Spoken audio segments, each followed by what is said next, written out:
kau ni suka buat kerja gila kan? Kau saja kan? Kau saja nak cari nahas kan? Mantaplah. Aku nak lari sekarang. Asalkan aku dapat larikan diri aku daripada majlis tu.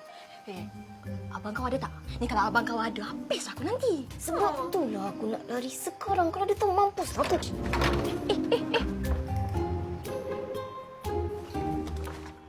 Untuk persetujuan rombongan ni kami tak ada masalah. Cuma yalah kami kena tanya Dara lah, tuan empunya badan. Ya. Tanya yang punya badan. Biar kahwin tak dipaksa. Biar suka sama suka, asalkan bahagia. Pandai Datuk rhyme macam Fli tau. Oh yo. Yalah, ini cakap ni mesti atas pengalaman kan?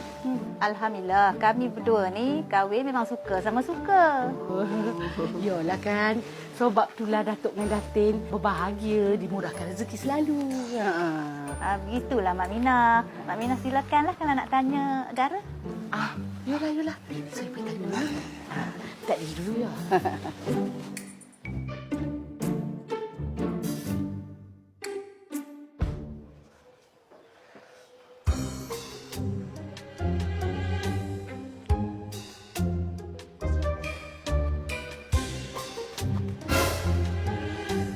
Dago, sabar Dago. Kita boleh bawa bincang. Sabar. Dara tak nak. Ya Allah, Dago. Dago.